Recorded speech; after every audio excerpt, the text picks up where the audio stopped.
Hey everyone, welcome back. You know we like to go deep, and today we're diving into Bitcoin from two really important angles. We're going to be talking about where Bitcoin stands as an investment right now, and then we'll also be looking at how the whole regulatory landscape here in the US is evolving. You ready to jump in? Definitely. Should be interesting. We've got this article arguing that Bitcoin's risk versus reward right now in 2024, it's looking really good, actually, maybe even historically favorable. And then we'll be looking at some highlights from a discussion all about U.S. crypto regulation. Stablecoins are a big part of that, and how the market might be structured going forward. And get this, they even talk about the U.S. creating a Bitcoin reserve, like a national reserve of Bitcoin. That's pretty wild, right? I mean, a Bitcoin reserve, we'll get to that. Hmm. But first, yeah, I'm really interested in that first piece about Bitcoin as an investment. So what exactly is making it so attractive right now in 2024, according to this article? Well, I think the main idea they're putting forward is that Bitcoin is like digital property. They're saying if you think about the total value of all digital assets, and they're talking hundreds of trillions of dollars, potentially even rivaling things like real estate and stocks and gold combined. Then you look at Bitcoin, and it's only at about $1 trillion right now at the end of 2024. So that means there's a lot of room for it to grow. Right, so you're saying it's not overvalued right now, even after all the price increases we've seen. Exactly. They're basically arguing that Bitcoin is like this foundation, this bedrock of the whole emerging digital economy, and we're only just beginning to see its potential. Okay, I like that Bitcoin is digital property. The article had this really cool analogy about portability. Think about it like this. If you had to move all your wealth, all your assets across borders really quickly, would you want to try to move a skyscraper or billions of dollars worth of gold bars? No way. It would be impossible. Right. Logistically, it's just a nightmare. Exactly. But with Bitcoin, you just, you send it. No borders, no limits. It's really remarkable when you think about it. And this inherent portability that Bitcoin has, it's not just some neat little feature.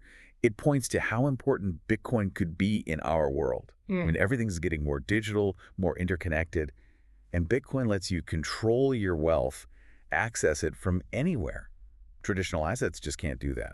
Yeah, it's a huge advantage. But, I'm sure a lot of people listening are thinking, okay, all that sounds great, but isn't it too late to get in on Bitcoin? I mean, hasn't the price already gone up like crazy? Of course. And the article tackles that head on. They bring up some really interesting historical parallels. They look at real estate specifically in places like Manhattan and London, and they point out that these cities, these hubs, they were valuable investments even long after they were initially developed. It wasn't too late to invest, even decades later. And then there's this comparison to Apple, which I thought was fascinating. Yeah, what about Apple? Well, years ago, Michael Dell, the Dell guy, he actually suggested that Apple should just shut down. He didn't see the potential, and we all know how that turned out. It's a great reminder that there's this huge amount of long-term value that can be created even after a company, or in this case, an asset, is well established. So it's not about timing the market perfectly, it's about understanding the fundamentals, right? Exactly. The article argues that the people who have done really well historically are the ones who see the value in scarce, important assets, and they acquire them, even if the price at that moment seems high. It's the people who get scared off by the price, or who listen to critics who don't really understand the fundamentals. They're the ones who miss out. It's about seeing the bigger picture. Yeah. Okay, and this brings us to what they call the Bitcoin gold rush era, which they say is going to be, get this, roughly from 2024 to 2034. Why those dates, though? What's so special about that decade? Okay, so the big thing here is Bitcoin's finite supply. It's limited. At the start of this year, 2024, more than 93% of all the Bitcoin that will ever exist had already been mined. And they're projecting that by November 2034, it'll be around 99%. So basically, the rate at which new Bitcoin is entering circulation is rapidly decreasing. Right, and we always hear about these halving events, where the rate at which new Bitcoin is created gets cut in half, roughly every 4 years. Yep, those are big symbolic events, but the overall trend is just this constant accelerating decrease in new supply. And we know there's a limit of 21 million Bitcoin, and we're getting closer and closer to that limit. And this scarcity, it plays a huge role in the whole investment case for Bitcoin. Got it. So less and less new Bitcoin coming in, more and more people wanting it. Prices go up. Basic supply and demand. Exactly. And the article actually suggests that if everyone really understood Bitcoin, like really understood it as this digital property, this digital gold, the price would be much, much higher. They even throw out a hypothetical figure of $5 million per Bitcoin. Wow, 5 million. So why isn't it there yet? Well, they say it all boils down to what they call a knowledge gap. A knowledge gap. Okay, I'm intrigued. What's that all about? It's a few things. First, there's still a lot of FUD out there. Fear, uncertainty, and doubt. People see negative headlines, they don't really understand what Bitcoin is, so they get scared off. And then there's this ongoing debate about what Bitcoin even is. Is it a currency? Is it property? Right. Is it something you spend or something you own? Exactly. And this article really argues that it's more like a form of digital capital, like digital property. Hmm. And the third part of this knowledge gap, and this is maybe the most important part, is that a lot of the people who criticize Bitcoin, they haven't actually done the deep research to understand it. They haven't put in the hundreds of hours it might take to really grasp the fundamentals. They're reacting to the headlines. They haven't done their homework. Right. And the article actually recommends some foundational reading, like that book, The Bitcoin Standard, if you really want to understand Bitcoin. Yeah. It's not just about skimming a few articles. It's about going deep, like we're doing right now. And to show they're serious, they even talk about their own company's experience with Bitcoin.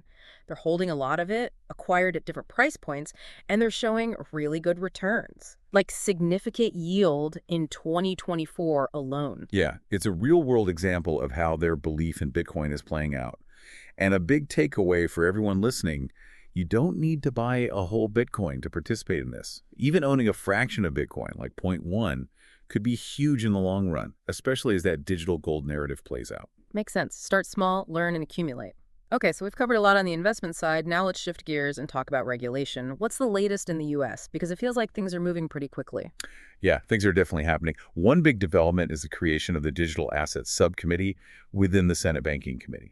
So now we have a group specifically focused on crypto. And the chair of the subcommittee has said that their goal is to find a balance, to create regulations that encourage innovation, but also ensure stability and protect consumers. It's a tough job, right? Trying to find that middle ground. Absolutely. And the article talks about how they're approaching it methodically. They're starting with stablecoins, those digital assets that are pegged to the US dollar. They're seeing those as the plain vanilla of the digital asset world, a good starting point. So get those regulated, then move on to the more complex stuff, the broader market structure. Okay, stablecoins first. And what's interesting is that they're actually having these closed-door subcommittee meetings, before they have the big public hearings. It seems like they're really trying to build some consensus behind the scenes. Yeah, and that's not always how things work in Congress, so it's a good sign. They want to get everyone on the same page before they go out and have this public debate. Because, with something as new and complex as crypto, it's important to have that shared understanding, that foundation, before you start making policy. Makes sense. But even though they're calling stablecoins plain vanilla, it seems like there's still a lot of debate about how to regulate them. What are some of the key concerns that people are bringing up? Well, there are some critics who argue that we don't need new laws for stablecoins. They're saying that the agencies we already have, they have enough power to oversee them. But the other side is worried about what they call whipsaw regulation. That's where regulations change drastically depending on who's in office. So like one administration is pro-crypto, the next is anti-crypto, and everything's constantly in flux. Exactly. And that makes it impossible for businesses to plan, for people to feel secure. They specifically mentioned the difference between the Biden administration and potentially a future Trump administration. So they're arguing that we need clear laws from Congress, something stable, something predictable, regardless of who's president. Yeah, you need to know the rules of the game are going to stay the same. Okay, so that's one big concern. What else? Surveillance is another big one. Yeah. Some people are comparing stablecoins to CBDCs, central bank digital currencies, which are, basically digital versions of a country's fiat currency issued directly by the central bank. And they're worried that stablecoins could be used for surveillance, like what's happening with China's digital yuan. Right. That's a valid concern. We don't want the government tracking every single transaction. Right. But the article's response to that is pretty interesting. They're saying, look, we already have a lot of financial surveillance in the traditional banking system. They bring up that example of the Canadian trucker protests where people had their bank accounts frozen. And they're arguing that if done correctly, U.S. dollar-backed stablecoins, regulated stablecoins, they're not going to create some whole new level of surveillance that doesn't already exist. So they're not inherently more risky than what we're already dealing with. Yeah, that's their argument. And they even suggest that a well-regulated private stablecoin system could actually be a good thing because it would remove the need for a retail-facing U.S. CBDC. Okay, so stablecoins are a big part of this regulatory conversation. But then there's this other idea, this more radical idea, about the U.S. creating a strategic Bitcoin reserve. I mean, can you imagine that? It definitely sounds pretty out there, right? But it's being discussed. And one thing to keep in mind is that the U.S. government already holds a lot of Bitcoin, probably around 200,000 BTC, seized through various law enforcement actions. So they're already a holder, and some are saying they should go further. Interesting. They've got it. Why not make it official? Right. And they even have this idea for how to fund it. They're talking about using appreciated gold certificates, valued at their price back in 1974. Yeah. So because gold has gone up so much since then, the value of those certificates has also skyrocketed. And they're saying use that extra value to buy Bitcoin. So no new taxes, no spending cuts, just use this existing asset that's already appreciated in value. That's pretty clever. Yeah, it's a creative way to fund it. And the whole rationale behind having a Bitcoin reserve is interesting. They're basically saying, look, Bitcoin is digital gold. It's a long-term store of value. And just like countries hold reserves of oil, the U.S. should hold reserves of Bitcoin as a way to diversify its assets, to be prepared for the future. So it's kind of like a hedge against inflation, a hedge against the decline of the dollar. Yeah, in a way. They do acknowledge that Bitcoin is volatile in the short term, but they're focused on that long-term potential. And they're even using that term HODL, which, is popular in the Bitcoin community. It means holding on for the long haul, maybe 20 years or more. Interesting. And it's not just the U.S., right? Other countries are looking at this too. Definitely. The article mentions that some sovereign wealth funds, those massive investment funds controlled by governments, are already buying Bitcoin. And they even say that it's possible that a U.S. state could create a Bitcoin reserve before the federal government does. So it's not just talk. Things are starting to happen. It's all moving so quickly. Okay, so we've got stablecoins, we've got Bitcoin reserves, there's a lot going on. But before we wrap up, let's step back for a second. I think a lot of this comes down to one fundamental question. How do we classify digital assets? Are they commodities or are they securities? Because that determines which regulations apply.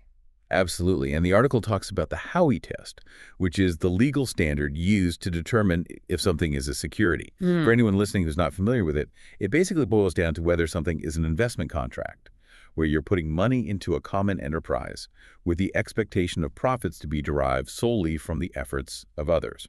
So are you buying something tangible, like a commodity, or are you buying into a scheme that's promising you profits? That's the key distinction. Exactly. And there's actually bipartisan legislation in Congress right now that's trying to codify the Howey test into law to make it clear how it applies to digital assets.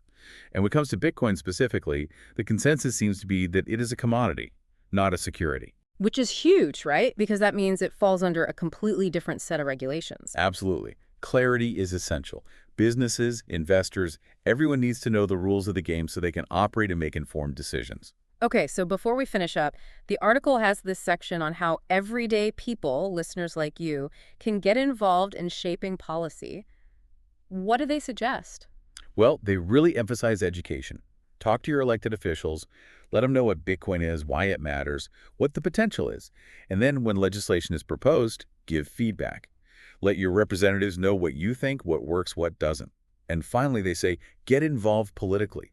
Support candidates who understand digital assets, who are open-minded, who want to create a regulatory environment that allows this technology to flourish. So it's not just about sitting back and waiting to see what happens. It's about getting involved, making your voice heard. Exactly. They even mention how the Bitcoin community has become more politically active in recent election cycles, and that's had a real impact. People are starting to realize that this stuff matters. Okay, well, we've covered a lot of ground. As always, we try to extract the key insights for you and make this complex world a little bit easier to understand. So what are the big takeaways here? I think we saw a really compelling argument for Bitcoin as an investment, this idea that it's digital property, digital gold, and that because of its finite supply, we could be in for a Bitcoin gold rush era over the next decade. But at the same time, the regulatory landscape is still developing, but it is developing.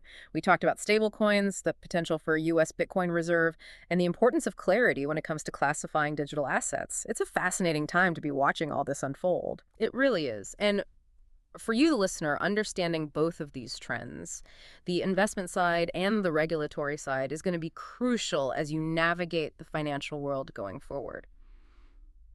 And with that, we want to leave you with one final thought, something to think about. If Bitcoin does become this foundational digital property, and if governments do start adopting it as part of their strategies, what does that mean for you? What does it mean for your financial freedom? What does it mean for the future of national reserves? It's a big question, but it's one worth pondering as you continue your own journey down the Bitcoin rabbit hole. A very deep rabbit hole. That's why we're here. Until next time. See you then.